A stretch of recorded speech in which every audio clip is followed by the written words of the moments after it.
Is infrastructure as code now widely adopted? Most organizations that are doing infrastructure, especially those using cloud infrastructure, are using infrastructure as code tools now. How they're using it, how effectively they're using it is a different matter. How come even though we have cloud now, things are still kind of still complex? Code is kind of a painful way to work with, storing it in your Git repositories and all that kind of stuff. Why didn't cloud magically make it so we can just have infrastructure when we need it and how we need it? Kief Morris is a distinguished engineer at Thoughtworks, best known for his foundational book, Infrastructure as Code. And Kief is back today to talk about the same book, but you know what? It's been in the 3rd edition now. Working on infrastructure are kind of like, well, it's plumbing, right? It's often very disconnecting, right? Business folks, this is not what our business is, right? Our business is not infrastructure. They're very frustrated by finding that infrastructure and environments and all that kind of stuff is kind of a bottleneck. It's kind of a friction point. What about AI in infrastructure as code space? So what do you see the trends coming? I don't think you want to vibe code your infrastructure. You need to understand what's going on there. If you're using AI to kind of create infrastructure for you or even create infrastructure code for you, having that knowledge, it's important to get the levels right. And I still hear an organization where the people were saying, we can't automate this task because it's too sensitive, it's too compliant and stuff. We can't trust it to be automated. You trust humans instead? Rather than saying, we're going to go slow and carefully inspect everything, and that's how we're going to get good governance. In order to go fast, we have to get rid of governance. Actually, you can have both. That's the secret sauce.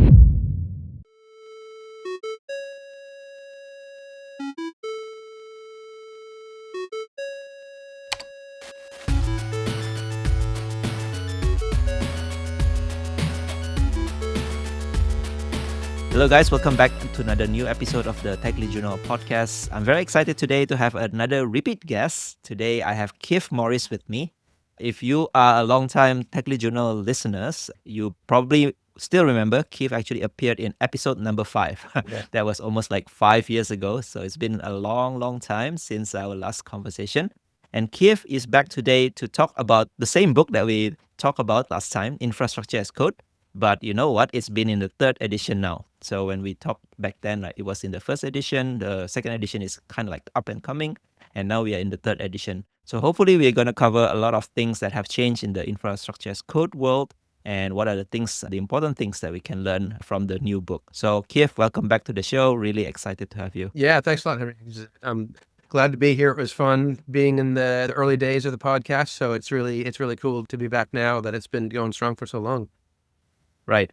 Kief, maybe if you can just give us a little bit of, updates. What have you been up to in the last 4 to 5 years since our last conversation? Anything interesting that you have been working lately? Sure. So I'm still at Thoughtworks. I've been and still in London. So I think my role has kind of evolved a bit. As the company has grown, I'm now what's called a distinguished engineer. So basically my role, I get involved in projects, I get involved in talking to potential clients, existing clients, people outside, partners. Basically, it's all about, for me, it's all about exploring ideas, finding out about how people are doing things, what they're learning, and sharing that around. So yeah, I've really been enjoying that because it's just given me the opportunity to get involved with a lot of different teams in different situations. Right. So now your title is kind of like distinguished infra engineer, right? Distinguished engineer. I know that in some companies, they also have these kind of titles. In your view, what actually defines a distinguished engineer? I think it depends on the company, obviously, in the organization. It's mostly, so the other distinguished engineers are people like Neil Ford and Brigitte Buckler and James Lewis and a few others. And it would tend to be people who are sharing information externally, whether through books or speaking or, combinations of things. So I think for us, that's a big part of it is kind of helping to kind of gather and synthesize ideas and new ideas as much as possible and sharing it, right? It's all about, sharing ideas, learning and sharing. Right. It is, again, my pleasure to have another Thoughtworkers in the show. So Kief, let's start to go discuss about the topics today, right? So infrastructure as code. I know that we talked about it last time, but maybe let's start with the definition again, right? Yeah. Because maybe things have changed. Maybe you have a new definition. Maybe if you can define what is infrastructure as code today. Yeah. So I think usually when I describe it, I say it's something about using tools and techniques and practices and so on from software engineering and applying them to managing infrastructure. Now, that's probably still accurate. I think there's a lot of interesting stuff going on now. If you look at infrastructure management and automated infrastructure management, that kind of as code paradigm There's a lot of kind of experimentation on trying different ways that aren't necessarily directly about code or using it in different ways. So I think there's something about saying that, yeah, it is about using code as the means for specifying your infrastructure. And yeah, I think that's probably a fair definition. I'm tending to kind of talk a little bit more now and use the phrase infrastructure automation, infrastructure orchestration, just to kind of be a little bit more all-encompassing of maybe some of the other kind of techniques and things that are emerging. Yeah, so when we speak about code, right? So many people would associate it to like programming language, right? Kind of like scripts and things like that. I think in the last few years we can see the tools in infrastructure as code mostly are kind of like a YAML, some form of DSL and things like that. So maybe that's probably where some of the analogy of code maybe breaks. But although recently there are a lot of tools also written in programming languages, things like Pulumi, CDK, and all that, right? So probably we'll talk about the tools later on. Sure. In your experience consulting with clients, you've seen different parts of the world. Is infrastructure as code now widely adopted, or is it still something that is hard for people to practice? I think it is. I tried to do a little bit of research on this, but it's a bit hard to find concrete numbers. I would say most organizations that are doing infrastructure, especially those using cloud infrastructure, are using infrastructure as code tools now. How they're using it, how effectively they're using it is a different matter, but I think it is pretty much the default these days. Right. So if you can elaborate a little bit more, you have written 3 editions of the book, right? Maybe what are some of the major changes, maybe starting from the first to the second to the Sure. third? What are the key themes that you see changing such that you will want to write a new edition? Yeah. So the first edition was 2016, second edition was 2020. And the first edition, it was like servers was a big part of it. And that was like the subtitle of the book was managing servers in the cloud. And so Chef and Puppet and Ansible and these kind of things were the main thing, even though things like Terraform and CloudFormation had emerged and people were starting to use those. And that was part of what I talked about in that first edition. Servers had multiple chapters covering servers. And then in the second edition, servers were still in there, but a lot more of the emphasis now is on what are these things you use to orchestrate, cloud type, like multiple resources, including servers in the mix, but like all the kind of other things around it. So again, Terraform, CloudFormation, CDK, Pulumi, those were the kind of tools that were a big part of the focus. So the third edition, it's funny. So when I first kind of undertook to do the third edition, I was thinking, well, it probably doesn't need to change that much, some refresh and updating and all that. But I found actually there was a lot more to talk about than I'd expected, I think. One of the things was around kind of thinking about how to align what we build with infrastructure to kind of business needs and business value, and thinking a little bit more about that and bringing that more into it. It's become infrastructure and cloud and all this stuff has become a lot more pervasive, whereas previously it was kind of something that maybe one part of the business was doing, or like, startups and these kind of things. And now it's become so much more pervasive that I think it's become really important. And also with kind of like the slowing of growth and so on, where it used to be pell-mell, everybody going and building as much as they can, getting everything digital, digital transformations and all that. And now I think more recently, there's been a lot of thinking about, well, how do we kind of rein it in a bit? How do we consolidate all of the different stuff that maybe we've chucked up onto the cloud? So that's been one theme. Another theme was design of infrastructure and how to design more complex infrastructure estates using code. And the third is what you could call kind of orchestration. So this is thinking about if you use Terraform or OpenTofu, you have these tacos, this idea of things like, Atlantis and Spacelift and TerraTeam and like loads of different things out there to help you to kind of manage your infrastructure code and deploy it and update it and all of that. So I think that's been a big shift, and it's still kind of underway, I would say, in that it used to be that we would write loads and loads of custom scripts to manage, so we might use a tool like Terraform, but we would be writing scripts, makefile, shell scripts, Python scripts, whatever, to run the tool, to kind of pull everything together and configuration and all of that. So I think we're moving towards a little bit more, I think, an aspiration to standardize that. So an aspiration that as a team, you shouldn't have to hand roll and all that stuff. But I don't think we're quite there yet. So I talk a bit about things like, some of the tools out there and the different angles and aspects of orchestration that they focus on. Also things like team structures, team topologies, I make reference to and use their kind of language and kind of visual ways of representing team shapes and interactions. Because I think, again, that's important to think about. So it all kind of comes together. How do you deploy it and deliver it? How do you organize your teams to use it? How do you design it? So yeah, so that's been kind of overall the theme of this third edition, is all of those things and how they kind of interrelate. Right. Thanks for summarizing that. So definitely very interesting, those key themes, right? Hopefully we can get to cover most of them, if not all of them, right? Sure. So I think one of the interesting thing that you just mentioned is about the theme about aligning infrastructure as code or infrastructure in general to the business value. So I think probably this is so rarely spoken about. Typically people talk about application service, architecture, microservice, monolith, to the business value, domain-driven design and all that. But infrastructure kind of like maybe lesser talk about with the business value. So maybe tell us a little bit what kind of, I don't know, like misalignment that happens in the industry, or what kind of business value that is not driven yet by infrastructure as code.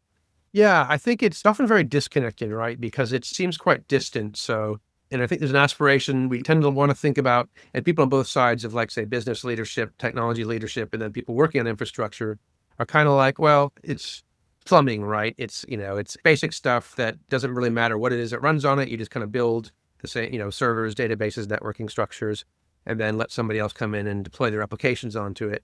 Or in the case of like business folks, it's just like, this is not what our business is, right? Our business is not infrastructure, it's whatever it may be. And so we just need to have stuff that works. And so I think that kind of gap, that kind of feeling on both sides that like, well, we don't really need to think about this too much, leads to mismatches. And that kind of manifests as, if you talk to kind of business leaders and technology leaders and say product leaders, often they're very frustrated by finding that infrastructure and environments and all that kind of stuff is kind of a bottleneck. It's kind of a friction point. It's like, well, teams don't have the environments they need quickly enough, or the environments are very messy, or the costs run out of control. Yeah, or things like expansion is a thing. So like, I find that a lot of companies are looking to expand geographically and think we're going to deploy into all these different regions. Well, we use cloud, so we can just use that. And then that becomes a big pain point where it becomes a kind of spaghetti of code managing all these different environments in different places, and stuff isn't updated consistently, and you end up with more people, having to hire more people to keep stuff running. And so it kind of feels like, why didn't cloud help? Why didn't cloud magically make it so we can just have infrastructure when we need it and how we need it? And I think for me, it's just that there is that kind of piece in between of like, well, how do you assemble? So I think the cloud vendors have been very clever about, they've worked out what is the undifferentiated stuff, servers, subnets, and, all these kind of like basic level things. Like, those are the stuff that you can put behind an API and tell somebody, go and use this API. And it doesn't matter, the people building it, being the cloud vendors, don't need to worry about what you're going to use it for exactly. But the stuff on top of that, then, well, how do you put it together? How do I run my application? How do I make updates and configuration changes to the things underneath it? I think this is why we get, platform engineering is such a big topic, and why I think it's a kind of a recurring theme with new names. We had DevOps, and then we had SRE, and then we have platform engineering, and we have developer experience. And all of these things, I think, are ways of kind of pointing at, we need to figure out what to put in between, how to make those raw, primitives that we get from the cloud vendors useful for getting work done without people having to spend loads and loads of time rolling things by hand and maintaining it by hand. So I think it's that gap. And so for me, the kind of key is to think about, well, what are we trying to do as a business? What, is it geographical expansion? Because that means you have to think about something. Do we expand by growing, more infrastructure for each customer? Do they need dedicated infrastructure depending on the business model or not?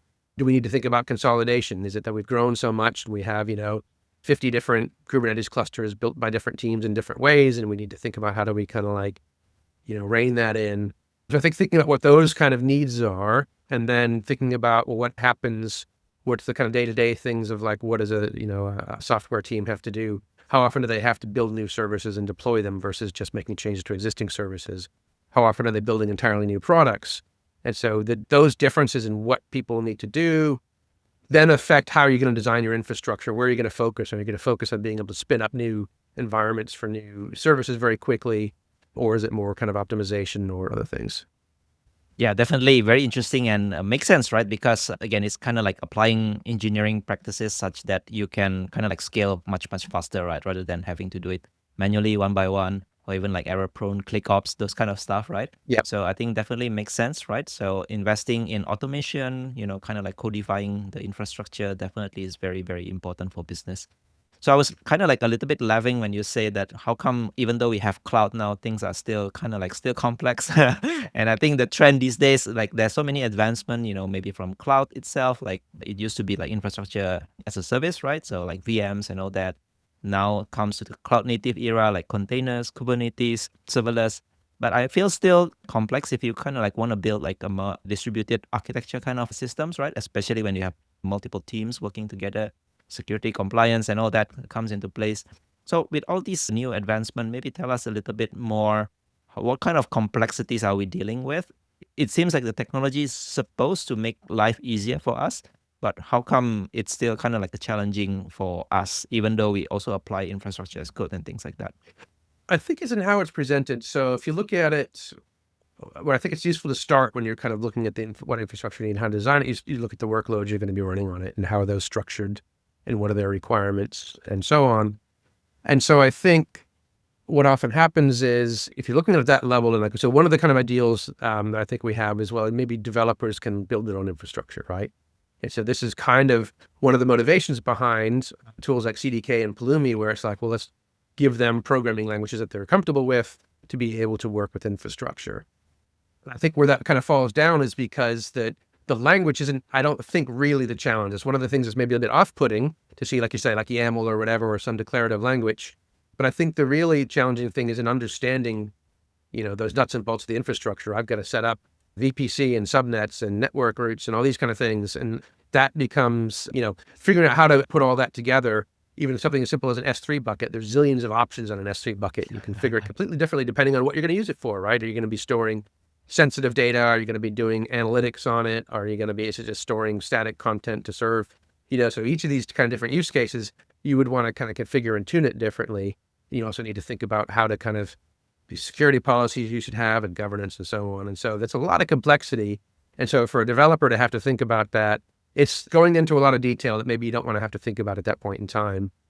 So I feel like one of the things that we need to focus on is those kind of interaction modes or those, say, abstractions.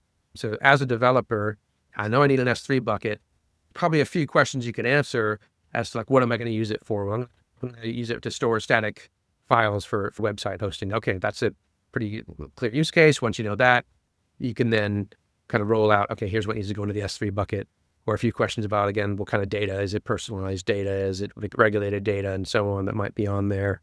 What are the access patterns? So I think providing these things, providing something for developers to be able to just kind of like specify it in the terms that make sense to them and that makes sense to the use case, and they care about, and then say, fine, this stuff will be provisioned for you accordingly. I think that's really useful, with the caveat, by the way, that when we talk about abstractions, that can become very dangerous when there's something that hide or like stop you from accessing it. So to my mind, it's about kind of headspace or, cognitive context. So it's like, okay, I'm working on my application. I care about this level of stuff. At some point, it might be, okay, now I'm finding that, say, the performance isn't what I need it to be. I need to be able to then go and look down and drill into that. I need to be able to do that. So it's not about hiding stuff from people, but just kind of saying, when I need it, I want to be able to get at it. When I don't need it, I don't want to have to think about it and spend a lot of time on it. Yeah, thanks for adding that plug, right? Because abstraction can be dangerous. In my experience last time also, like, for example, there's a Kubernetes platform, but we are not exposed to any of the kubectl, or any kind of a Kubernetes native way of working. So I think that kind of like defeats the purpose, right? Yeah. But I think an abstraction with some kind of like an opinionated way is something that probably can help organizations, especially when they grow larger, right? Because if everyone is doing the same thing in the different flavors, definitely it's going to be difficult. So you talk a little bit about the tools itself, right? So obviously, when we hear about infrastructure as code, many people associate, things like Terraform. Maybe now kind of like CDK or Pulumi are kind of like into the trend as well. But what do you think are kind of like some of the go-to tools that people are using these days for infrastructure as code? And what are some of the new inventions in infrastructure as code that people should know about? Yeah. Okay. This is an interesting one. Yeah. So I think Terraform and for some folks, OpenTofu are still often the go-to for a lot of people. Probably the one I'm most familiar with. You look at things like CDK, that's going to tend to be like platform specific. So if you're working with AWS, you might go that way unless you've got kind of skills in the other tools. I think Pulumi is quite interesting, not just because of the languages and the fact that it lets you use different languages to write your infrastructure code, but I think the kind of tool set and services that they're creating around it. So things like ESC for environment management, I mean, some of the automation things and some of the stuff they're doing, let's do kind of development portals. That goes back to what I was saying before about orchestration. I think that's where that's what we kind of need to work on next, right? So I think as much as thinking about the specific tool, that you're going to be coding in, if you think about like what I was just saying about abstraction, so how are you going to provide that to people, right? What options do you have? So being able to kind of create a package, S3 bucket package with the parameters that's useful or that can be referred to even in code, application code, I think that's really handy. And then having the ecosystem around it. So that's one of the reasons why. And I'm talking about Pulumi. I talk with those guys a lot, and I'm doing a couple of events with them. So that's kind of like, I guess, a disclaimer of, that approach is, I think, quite useful and quite interesting. And then I think there's some kind of things coming out that are being worked on as kind of next generation, probably a post code. So you have System Initiative, which is led by Adam Jacob, who made Chef, and a few other people. There's a similar ish, conceptually, some of the folks behind Weaveworks and Kubernetes itself and Google created a startup called Config Hub, which I know less details of. The System Initiative stuff have had a chance to play with. It's, they've got an open beta, but essentially the premise of these things are like code is kind of a painful way to work with, storing it in your Git repositories and all that kind of stuff. And that kind of, especially that kind of lag between, okay, you've got what's in your code, what's the reality, and then these kind of interim things that you might have state files, or you might have, when you run the tool, then it kind of creates a desired state and does comparison and things can get out of sync. And so I think the premise of this kind of new generation of tools is to say, let's look at the model, the data structures that represent, the real infrastructure and work with that. It's almost like if you take, like, say, a Terraform state file and you say, let's make that live, let's make that the thing. And so then you can kind of update the state file, or compare it with what's in the reality and decide what you want to do when they deviate. And then you can kind of work with it through whatever interfaces, including code. You can write code that then updates that model. Visual interfaces, certainly System Initiative, they're kind of the thing that you see there is a kind of drag and drop interface. And then you can write code that reacts. So it becomes a little bit more event driven. And so Adam talks about graph.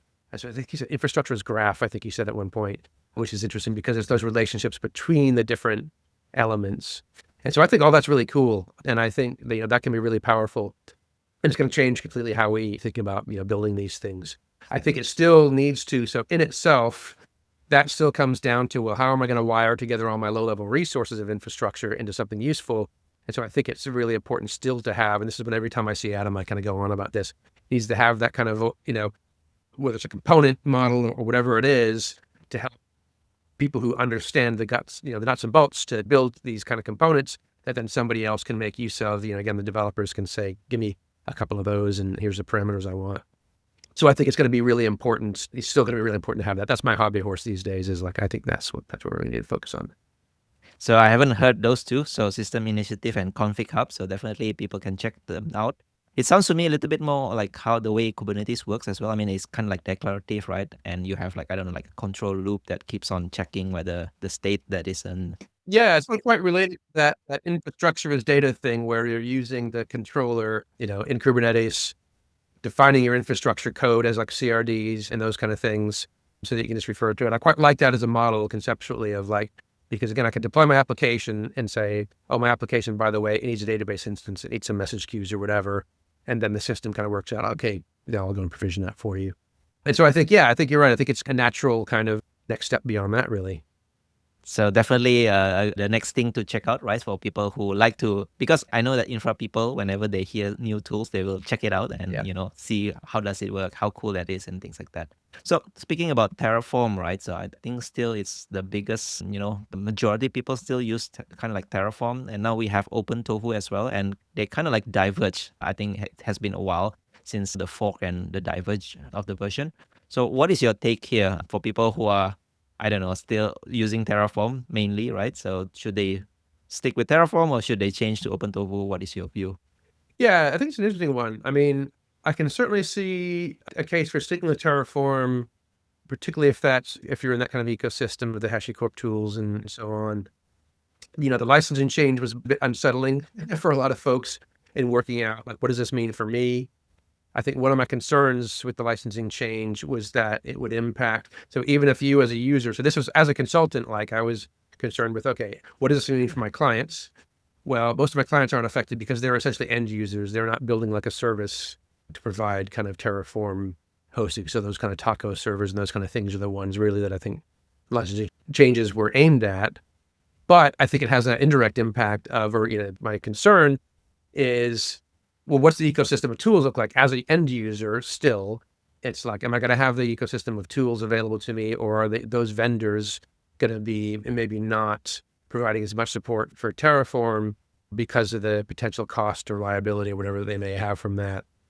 So I think OpenTofu, I'm not kind of up on exactly where OpenTofu is at in terms of adoption, like how widely is it used. It's supported by most of the vendors of these kind of third-party tools that were originally kind of the Terraform ecosystem and have now kind of, as you say, they've kind of diverged, they've kind of forked, not just the core tool, but like the ecosystem is potentially, forking and diverging there. So I think there's a lot of vendors and people and, an ecosystem there that is behind it.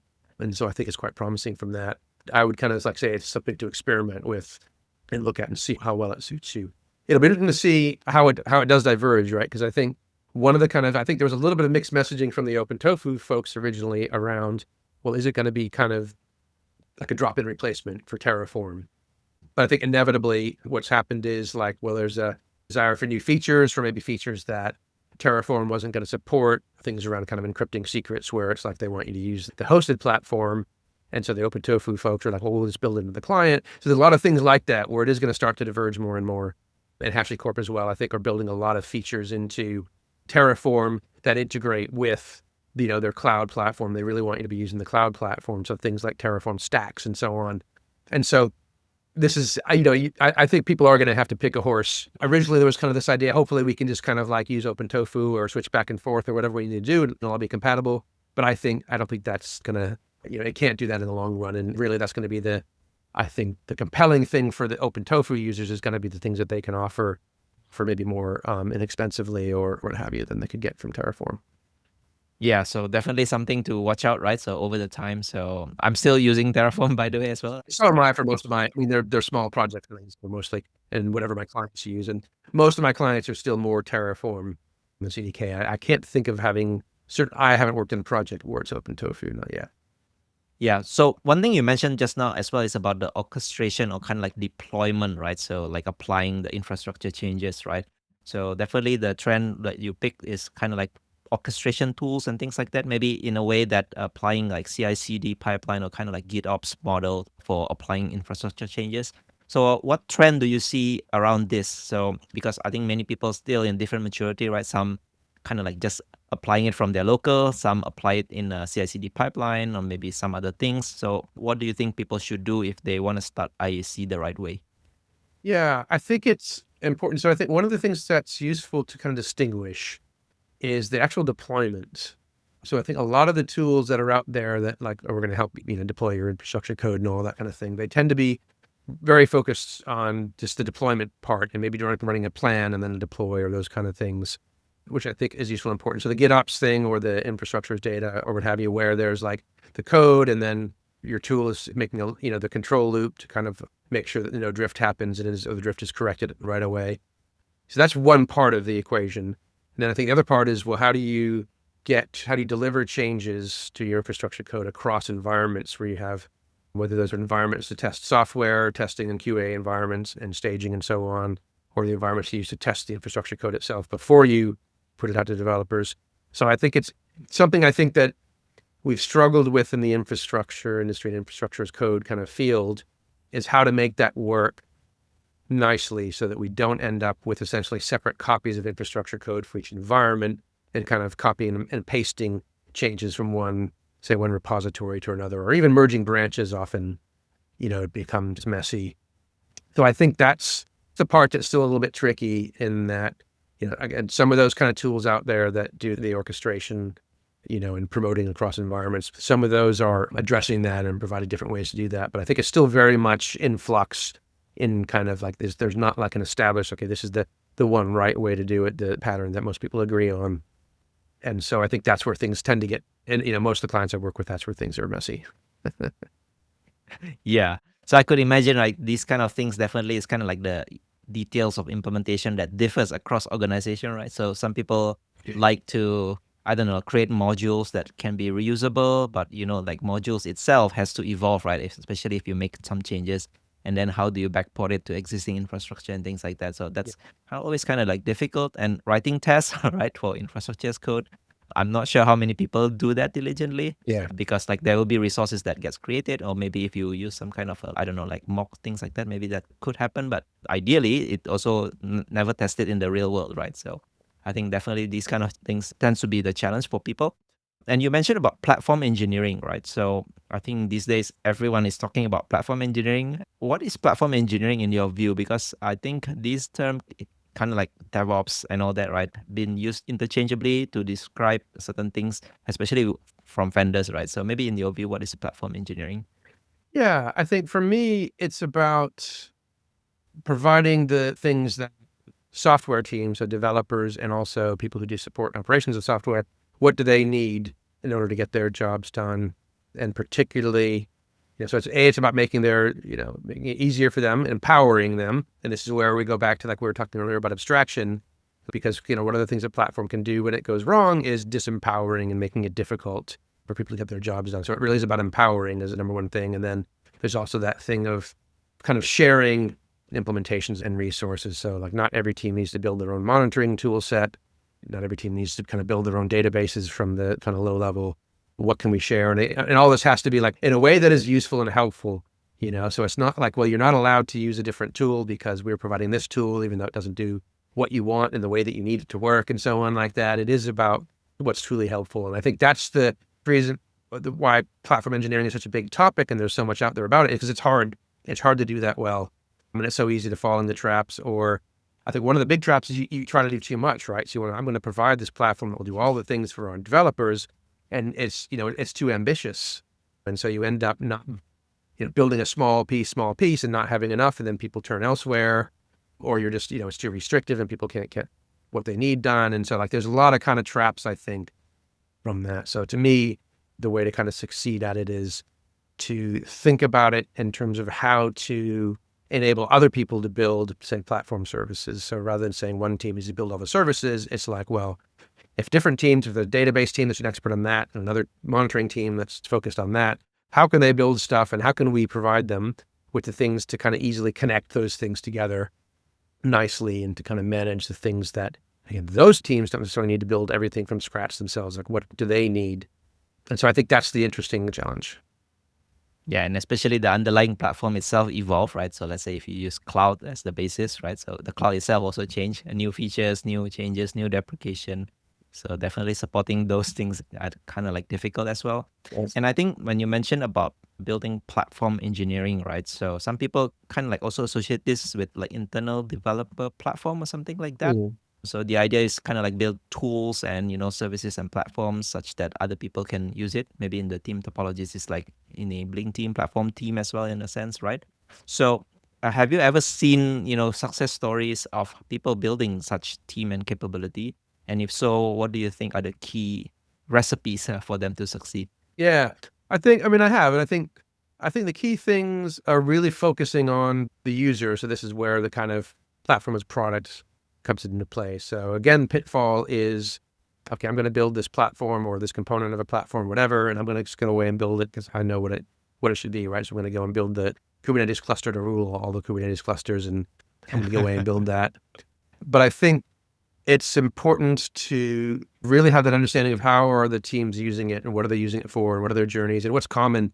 So you see oftentimes people will optimize for things that don't happen all that often. So you'll see like, okay, we're going to make this way so that it's easy. We're going to have like to create a new application, right? A new server application. And so we're going to have the template project. You can go to your developer portal and click a button and you get a new repository created and a new pipeline and all that. And then, you look at it and you go and talk to the teams and it's like, yeah, we do that maybe twice a year. But we have these other things that are painful for us. And like, and so I was, okay, let's look at what's painful for the teams and what they're doing very often. and try to solve that. And so I think the teams that are most successful in doing the kind of platform, developer platform or whatever you want to call it, is that really kind of close relationships with the software teams, the development teams. Often these stuff comes out of the development team. So they might be embedded with the development teams and working on stuff that is just that team is using. And then over time, okay, here's something that maybe can get another team needs. And so you kind of evolve its reusability rather than trying to start out by here's a feature that we're going to provide, a platform service that we're going to provide on demand and easy click, which is again, a very ambitious thing to build. And actually the first iteration is just, well, here's some documents and outlines of how to build it so that, okay, how do I use RDS to create my database, right? We don't have to necessarily create a wrapper around the RDS service, as a platform service, but we can just kind of say, here's how to do it. And here's some example code maybe that you can use and modify. That's kind of the first step. And so I think thinking about, those progressions and evolution of maturity of a service and how kind of more polished you can make it as it gets adopted and used more and you've learned more about how teams are using it. I think that's important. Yeah, so thanks for mentioning, platform as a product definitely is kind of like the go-to way to build a proper platform, right? Yeah. And the other message is about, don't be that ambitious, right? So sometimes we engineer likes to build, gold-plated solutions, one click, everything It's that automated. classic incremental iterative delivery. It is hard to do with infrastructure and platform services because like even if you take a simple application and you look at, okay, what's the vertical slice of platform and infrastructure you need for that? It tends to be, it's like an iceberg, right? You need to build a lot of stuff just to get there. So I'll often do things like starting with, monitoring is one of my favorite examples. It's like, okay, we're starting out and like we want to use Prometheus, but like building a Prometheus cluster and all that kind of stuff is going to take, a lot of work. So we might just start with CloudWatch or whatever we can get out of the box. And yeah, it's not as nice to use, but it'll get us up and running quickly. And the software team, the development team can start working. And then over time, as we get to it, we put that on our backlog. And we're going to reach a point where it's like, okay, now we really need to do the fuller featured, Prometheus or whatever it may be. At that time, might even change because we're starting to hit the limits of what we can do. So yeah, but it's hard. It's really hard and really challenging to identify that thin slice. And then, yeah, as you say, to resist that temptation of like, man, I really want to mess around with Prometheus. I want to learn how. Said it. Sure, I can do it. It'll take me a weekend. Yeah, resume-driven development, right? So speaking about application, right? So I think this is also one key consideration, right? So when you build a team, right, do you have an infrastructure engineer also together as part of the team, building the kind of like infrastructure as code together with the software features and things like that? Or do you have a separate team? And do you actually run the CI/CD pipeline together, application and infra, or are they different pipelines? So maybe these are some opinions that we can learn from you as well. Yeah, but I think the answer is that it varies. It depends maybe where the organization is, the size of the teams and what they're doing and the kind of maturity. So I would say in the early days for smaller organizations, it makes sense to have them combined, right? So if you have like one development team working on, a handful, two-piece team or whatever you want to call it. So one team working on the software development, having a separate team building infrastructure might not be the right approach because they should be developing a reusable platform that is going to serve the needs of a lot of, you just need, what's the minimum infrastructure we need for this application right now?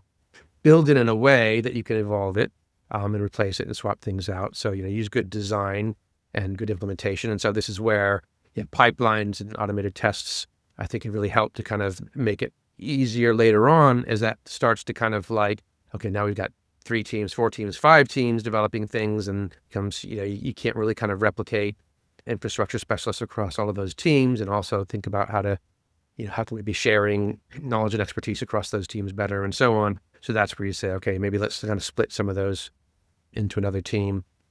And there again, I think it's really important to think about what's the interaction model there. So even with the smaller organizations where you have a few teams, I think still, you have the opportunity to do high communication kind of stuff. And so I think the best models are ones where when you look at like, what is the development team trying to get done? How can they just kind of get on with it and not have to then wait for somebody else or put things in somebody else's backlog or what have you? And so you look at, you're just looking for those things. Okay, what are we doing a lot of now? What are we having to wait a lot of now? How can we make that easier for people to manage themselves? And so I think that's where you start getting more into the kind of more sophisticated things of, right, we're going to have something that's a little bit more self-service for these tasks, or we're going to start making more tasks self-service again as it gets bigger. It's like, more things get folded into that. And where that, going back to what I was saying before on platform teams and what they should be doing, again, it isn't necessarily that one team is building all these things, but it's like, okay, so what is that motive? How does a developer specify my application needs this? And so you'll see like teams might be using a platform or framework, something like Kratix or Humanitech or what have you, where it's like, okay, these are kind of ways to let different teams build platform services and share them in the interaction. Or they might be doing something in-house a little bit more simply. Like the pipelines, I think it's interesting. I think as an application goes through its pipeline, it's useful for it to be able to trigger the actions that it needs in terms of infrastructure. And so particularly where you want to get to as you have a lot going on, is it's like you wouldn't necessarily want to be kind of sharing environments or having static environments. You might want to be able to kind of spin up infrastructure, a minimum set of infrastructure to test what I need to test at this point. And so having a way of triggering that from the pipeline, saying my application needs this, can you, and it gets provisioned, that I think becomes useful. And so where I kind of, to my mind, a good kind of mature way of working in pipelines for this is the components. The infrastructure components have their pipeline and are treated almost like a library or a tool or what have you, where it's like, okay, here's the component that builds, my history bucket that I keep talking about, right? Here's the component for that. Maybe a couple of different components for different types of S3 buckets doing different things. And so you have a pipeline that has that infrastructure code, tests it, in different scenarios, and then kind of stamps it and puts it in a repository where then the application teams then can pull it, into their applications or into their pipelines and so on. So they then have the ability to kind of provision their own infrastructure and not be held up. But you also have one of the big concerns that often comes up around all these things is governance. You don't want all of your development teams kind of building their own S3 buckets because they might do it wrong. They might forget to set the encryption option or what have you, or just not do it in the best way.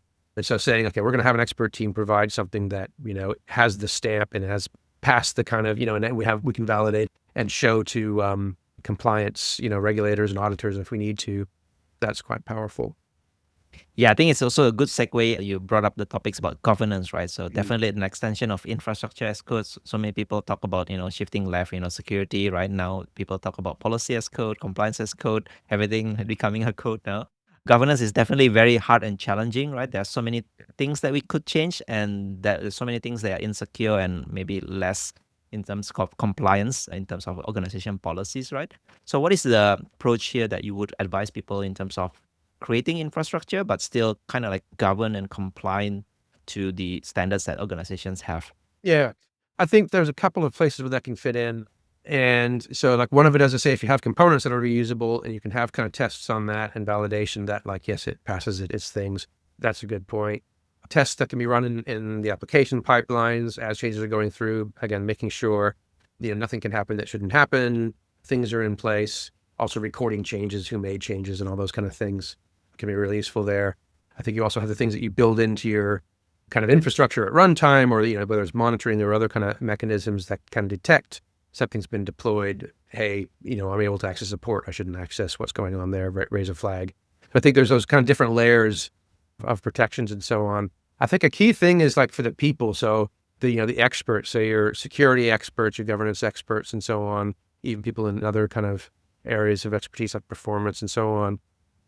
I think a lot of, still to this day for a lot of people, their way of exercising their governance, the control and all that is still based on kind of manual inspection and gatekeeping of changes.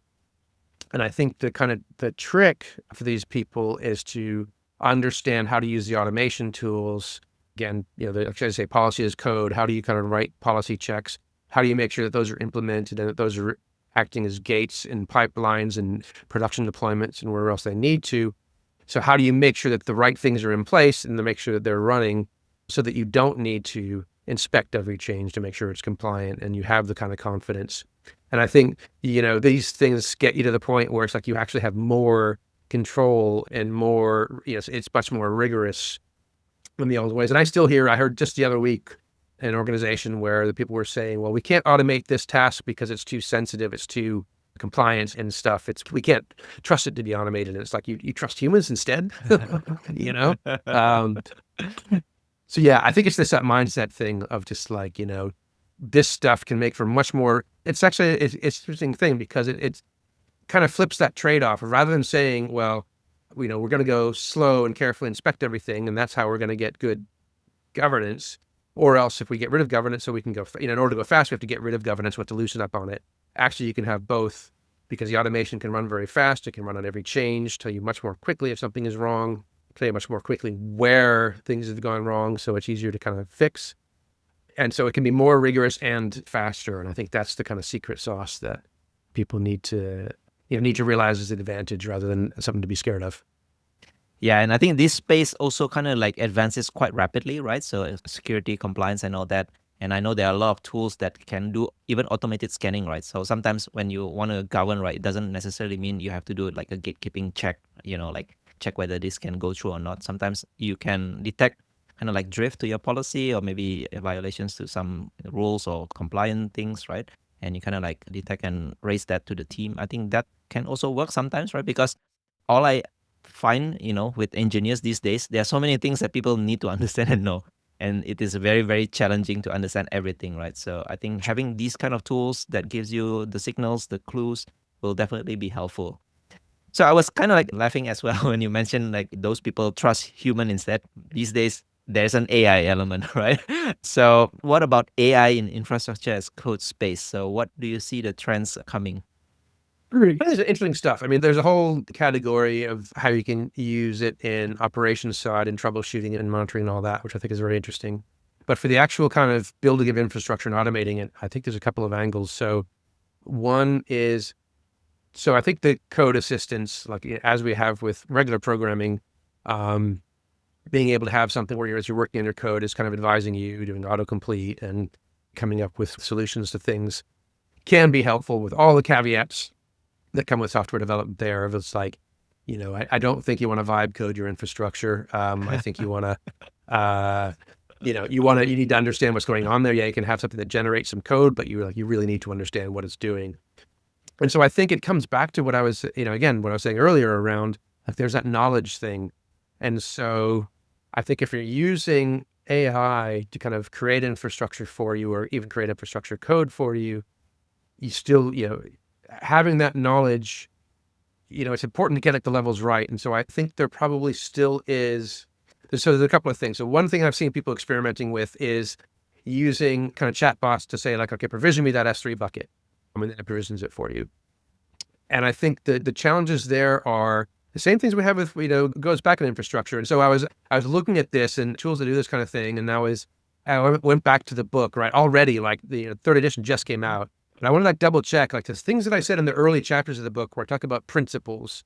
I was like, do I have to rethink these in the light of how you might be using AI in these? And I felt they actually hold up. Those early level, the core principles are things like you need to make sure that you can do things repeatedly. You'll have consistency in, across environments, and that there's a transparency so you can understand what's going on. And so this is where I'm kind of less keen on something that is like, make me an S3 bucket and it does it. And then the S3 bucket is there. Like, I want to see how it's done. And I also want to know that like it could be repeated. So I can have my S3 bucket in my dev environment. Now I'm going to want to put it in the QA environment, the staging environment, and production. I don't want it to kind of come out differently every time, because even with the same prompt, even if you're reusing the prompt and promoting your prompt, because you could do that, right? Put a prompt in the code and then a markdown file or whatever and promote that. It can still do different things in those different environments. And so I think there's something about my kind of like picture of how I see it being used in this as a part of this is kind of similar to what you might be doing with like a developer portal or with these things that I mentioned. Let's say you have like a descriptor as an application developer that says, I need a secure S3 bucket that I'm going to store, personal data in and do analysis on. But so it's that level of like, okay, what do I care about? And then something that then, okay, I'm going to provide that. And so the thing is the repeatable thing. So you built a component, maybe you used an AI assistant to help you to kind of write the code or whatever it is that is a component that will create the S3 bucket. But every time that is executed to create an instance of that bucket, it's done in a deterministic way. So I know in every environment it will build it the same way and the same options. And then for the person using it, it might be, say, a developer.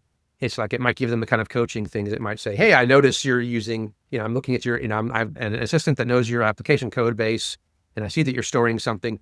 Maybe you should use an S3 bucket, or maybe there's a different storage thing, option that you should consider. And here's the library of things that have been kind of provided, to help you pick between those and understand how to use them, but still having that kind of different layers of abstraction. I don't know if that's quite the right thing, but that interface, right? And, all that. So I think it's exciting, right? I don't think stuff is there. Like even for the coding assistants, most of the AI coding assistants for that work with application code aren't great.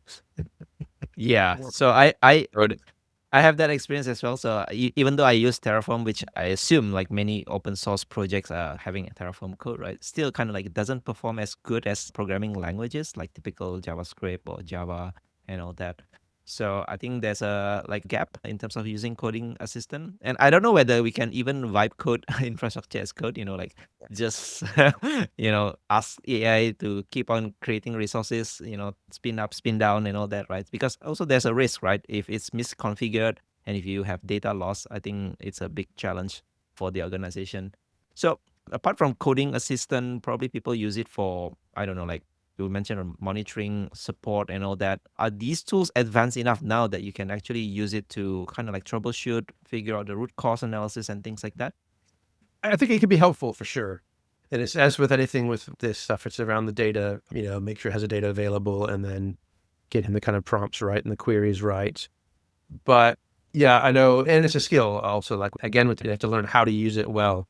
But yeah, I definitely see people using it. And we've got people and Thoughtworks in our demo group, which is about operations, where they're working on some kind of an agent-based system that pulls this stuff together. And they're like, even having stuff where it might be able to generate like a pull request to correct an issue and all of that. I don't know how, I'm not as close enough to say, is that how much that's being used in Anger and all of that.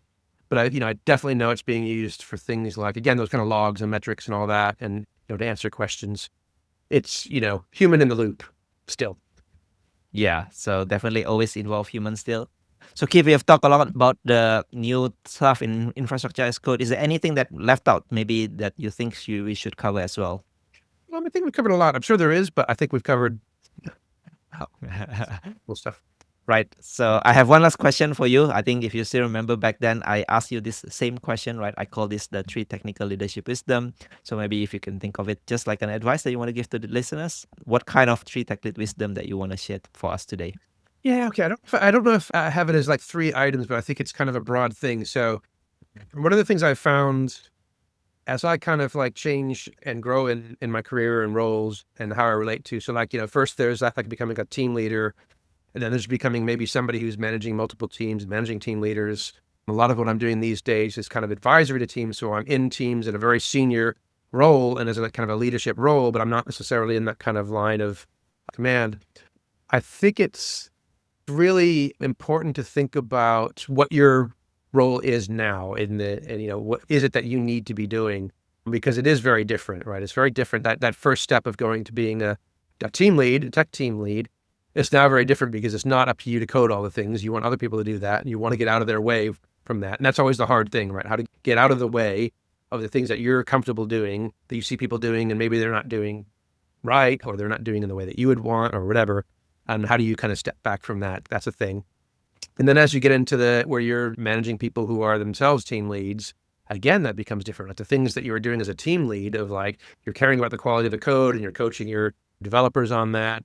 As you move up, it's like, okay, I'm doing less of that now, right? And I'm more focused on, maybe again, it's that kind of business, what is it we're looking for in terms of kind of business problems that we're having to solve? How do we go about doing that? How do we coordinate across teams? That becomes a thing. When you're in kind of an advisory role like me, it's a little bit like I'm stepping aside and I'm kind of noticing things and noticing, okay, this is the thing. And it varies by situation a lot, right? Okay, this team needs my help for these aspects. Oh, and then now another team I'm with, they've actually got those aspects down pretty good. Like, so, maybe just making the technology decisions or the architecture decisions of designing the overall solution. Maybe one team needs more guidance on that because they have less experience with that.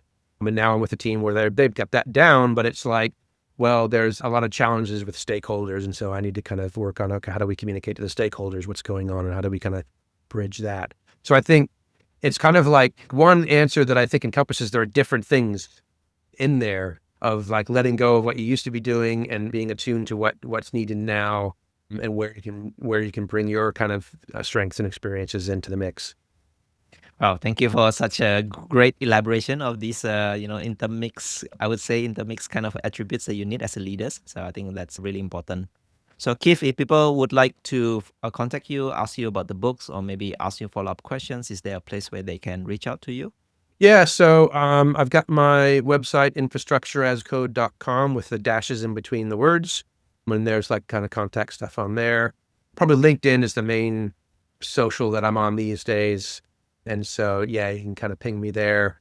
I'm occasionally on Blue Sky and stuff, but not as active. I tend to be more in Slacks these days, more kind of community, technical community. Slacks seems to be, and as some of the big social media sites that I used to do a lot, I've kind of pulled back from.